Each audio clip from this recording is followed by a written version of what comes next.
ꯃꯌꯥꯝ ꯚꯤꯗꯤꯑꯣ ꯑꯃꯒ ꯑꯃꯨꯛ ꯑꯩ ꯁꯦꯌꯔ ꯇꯧꯖꯔꯛꯑꯒꯦꯀꯣ ꯑꯗꯣ ꯉꯁꯤꯁꯦ ꯄꯨꯔꯅꯤꯃꯥ ꯑꯣꯏꯕꯅꯤꯅ ꯍꯥꯏꯗꯤ ꯈ꯭ꯋꯥꯏ ꯐꯥꯔꯁꯇ ꯑꯩꯈꯣꯏꯒꯤ ꯕꯦꯂꯤꯐ ꯔꯤꯆꯨꯋꯦꯜꯒꯨꯝꯕ ꯇꯧꯕꯤꯕ ꯌꯥꯏꯀꯣ ꯕꯦꯂꯤꯐ ꯔꯤꯆꯨꯋꯦꯜ ꯇꯧꯕ ꯌꯥꯏ ꯑꯗꯨꯒ ꯑꯃꯅ ꯑꯩ ꯉꯁꯤ ꯀꯩꯅꯣꯃ ꯁꯦꯌꯔ ꯇꯧꯔꯛꯀꯦꯀꯣ ꯍꯥꯏꯗꯤ ꯒ꯭ꯂꯥꯁꯇ ꯁꯦꯝꯒꯗꯕꯅꯦ ꯁꯤꯁꯦ ꯑꯩꯈꯣꯏꯅ ꯕꯣꯜ ꯑꯣꯐ ꯐꯣꯔꯆꯨꯟ ꯍꯥꯏꯅ ꯍꯥꯏꯀꯣ ꯑꯗꯣ ꯕꯣꯜꯒꯨꯝꯕ ꯁꯤꯖꯤꯟꯅꯔꯁꯨ ꯌꯥꯏ ꯑꯗꯣ ꯒ꯭ꯂꯥꯁꯀꯨꯝꯕ ꯑꯗꯨꯝ ꯁꯤꯖꯤꯟꯅꯔꯁꯨ ꯌꯥꯏꯀꯣ ꯕꯣꯜ ꯑꯣꯐ ꯐꯣꯔꯆꯨꯟꯁꯦ ꯀꯃꯥꯏꯅꯅꯣ ꯍꯥꯏ ꯀꯥꯟꯁꯤꯗ ꯑꯩꯈꯣꯏꯒꯤ ꯏꯟꯀꯝꯒꯨꯝꯕ ꯌꯥꯝꯅ ꯗꯥꯎꯟ ꯆꯠꯈꯤꯕꯒꯨꯝꯕ ꯂꯩꯅꯀꯣ ꯍꯥꯏꯗꯤ ꯀ꯭ꯔꯥꯏꯁꯤꯁꯁꯤꯅ ꯍꯥꯏꯗꯤ ꯃꯔꯝ ꯑꯣꯏꯔꯒ ꯍꯥꯏꯗꯤ ꯉꯁꯥꯏꯒꯤ ꯑꯩꯈꯣꯏꯅ ꯊꯥ 3-4 ꯃꯃꯥꯡꯗ ꯂꯥꯛꯄ ꯏꯟꯀꯝꯗꯨꯒ ꯍꯧꯖꯤꯛ ꯂꯥꯛꯄ ꯏꯟꯀꯝꯁꯤꯒ ꯈꯤꯇꯪꯗꯤ ꯗꯤꯐ꯭ꯔꯦꯟꯁ ꯂꯩꯔꯝꯒꯅꯤꯅꯀꯣ ꯑꯗꯨꯒꯤ ꯏꯟꯀꯝꯗꯣ ꯍꯥꯏꯇꯥꯔꯦꯀꯣ ꯍꯥꯟꯅꯒꯤ ꯑꯗꯨꯃꯥꯏꯅ ꯅꯣꯔꯃꯦꯜꯒꯨꯝꯕꯗ ꯂꯥꯛꯅꯕꯒꯤꯗꯃꯛꯇ ꯁꯤꯁꯦ ꯁꯦꯝꯃꯒ ꯊꯝꯕꯤꯕ ꯌꯥꯏꯀꯣ ꯑꯩꯒꯤ ꯋꯔꯛ ꯄ꯭लेꯁꯀꯨꯝꯕꯗ ꯍꯥꯏꯇꯥꯔꯦꯀꯣ ꯋꯔꯛ ꯄ꯭लेꯁ ꯍꯥꯏꯔꯒꯗꯤ ꯑꯩꯅ ꯌꯨꯝꯗꯒꯤ ꯊꯕꯛ ꯇꯧꯕ ꯑꯣꯏꯇꯥꯔꯒꯗꯤ ꯑꯩꯒꯤ ꯇꯦꯕꯜ ꯃꯊꯛꯇ ꯊꯝꯕ ꯑꯗꯨꯃꯥꯏꯅ ꯂꯩꯔꯅꯀꯣ ꯅꯠꯇ꯭ꯔꯒ ꯗꯨꯀꯥꯟꯒꯨꯝꯕ ꯐꯝꯕ ꯈꯣꯠꯄ ꯑꯗꯨꯃꯥꯏꯅ ꯑꯣꯏꯔꯒꯅ ꯑꯩꯒꯤ ꯗꯨꯀꯥꯟꯒꯤ ꯖꯒꯥ ꯀꯣꯔꯅꯔ ꯑꯃꯗ ꯊꯝꯕꯤꯌꯣꯕ ꯁꯤꯒꯤ ꯄꯣꯠꯁꯦꯀꯣ ꯑꯗꯣ ꯈ꯭ꯋꯥꯏ ꯐꯥꯔꯁꯇ ꯁꯨꯝ ꯄꯨꯂꯞ ꯑꯣꯏꯅ ꯍꯥꯏꯇꯥꯔꯦꯀꯣ ꯑꯩ ꯕꯦꯂꯤꯐ ꯍꯥꯏꯐꯦꯠꯇꯪ ꯔꯤꯆꯨꯋꯦꯜ ꯇꯧꯕꯒꯤ ꯍꯥꯏꯗꯤ ꯍꯥꯟꯅꯕꯨꯗꯤ ꯈꯪꯕꯤꯔꯝꯃꯅꯤꯀꯣ ꯁꯨꯃꯥꯏꯅ ꯏꯕ ꯍꯥꯏꯇꯥꯔꯦꯀꯣ ꯍꯥꯏꯗꯤ ꯑꯩꯅ ꯏꯅꯤꯡꯉꯤꯕꯗꯣ ꯍꯥꯏꯇꯥꯔꯦꯀꯣ ꯃꯅꯤ ꯑꯣꯏꯔꯣ ꯔꯤꯂꯦꯁꯟꯁꯤꯞ ꯑꯣꯏꯔꯣ ꯍꯦꯜꯊ ꯑꯣꯏꯔꯣꯀꯣ ꯑꯗꯣ ꯍꯧꯖꯤꯛꯀꯤꯗꯤ ꯃꯦꯟ ꯑꯣꯏꯅ ꯁꯨꯝ ꯑꯩ ꯀꯩ ꯏꯗꯣꯏꯅꯣ ꯈꯪꯗꯦ ꯄीस इरेको हाइदी पीस से फंग मतुंगददी लोइनमक हाइदी अगी अंगांगी लाइरिक ओइरो हजिक तौरिबो मणिपुर लाइरिक लाइलाइसु तंबो कोपै ओइरो नत्रगा अगी बिजनेस की ओइरो थबा इंखांग की ओइरो लोइनमक सिदगी फरकदबनिना हाइदी सिगी पीस से सुम आइनसु इरा तौरेको हाइदी मयामसु तौबियोको हाइदी पीस हाइदी शांति लेनबको हजिक तौरिबो इरांसिगी केनो लोइनदुगा सुम ngatang haitareको हाइदी पाइरगा पोतसे केनो तौबियोको खनबिरोको हाइदी इरांसे फरे हजिक हानागा हारगदी इरांसे याम फरे लोइना नॉर्मल ओइरे खोले हाना हाइतारेको लाकदोरिबो मतमदो अफबा मतमदो अखोइना हजिकतगी हौना खनसे हाइबने बसिदा हाइसेको हाइदी अखोइना पामेबदो हाइदी हजिक ओइरे हाइनाको बिलीव तौरगको अदुगा सिसे बर्न तौथोकपिरसेको बर्न तौर मतुंगदा मागी कैनोसे अखोइना मागी एसेस से अइना मपानदा कैदा कैनो तौबिगी यारेको तंथोकिबियो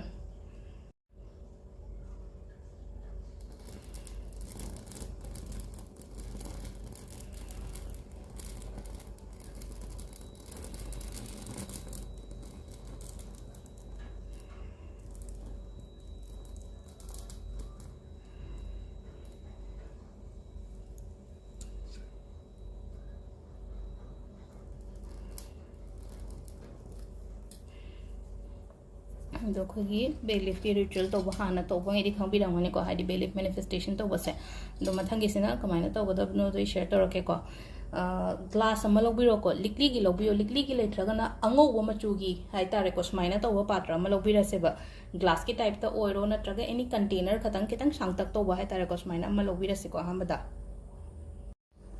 ग्लास की मनुंगदा अखोइना हापकदबसेको चेंग से खुजुक मंगा हाइतारेको अमा लेरेको हामबगे अनि अहुम मरी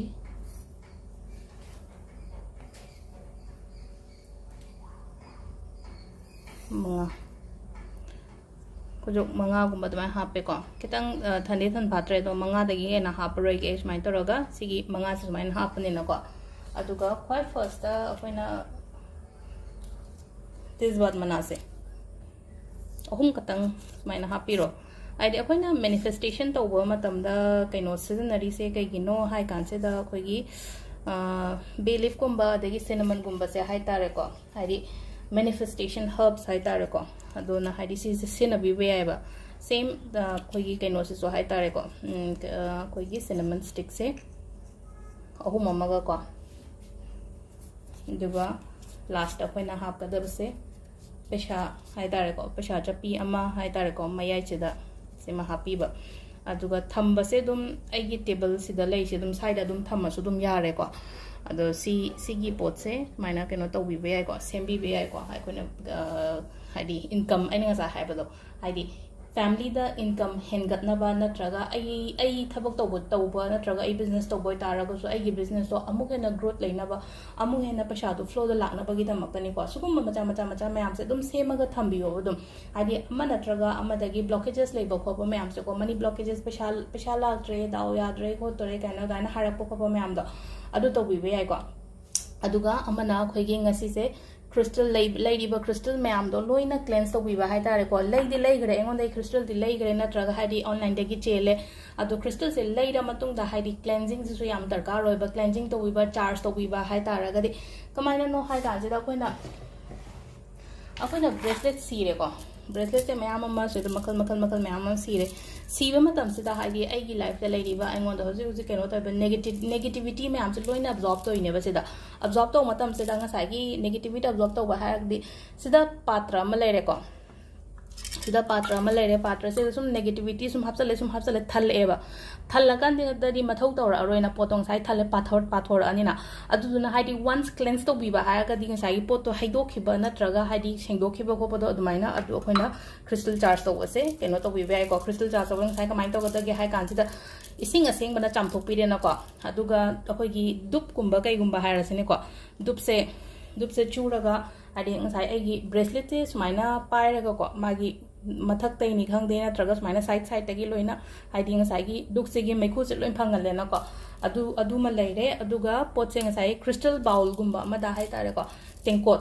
likli gi tengkot gumba ma da hapaga ne se moonlight tang pung ani hum dang thambi ba hai tare ko every keno khuding gi hai tare full moon na traga new moon gumba da ai gi crystal je charge to biyo ba ataraga di hai di engonda benefit to hena kana ba to oigani ko adu ngai gi adu charge to lo matung da hai tare ko amuk hai di siram dai dong pai ba hai tare ko kari gi maram gi siri no job gi siraga di ai gi job se hai tare ko hai di si hai di job se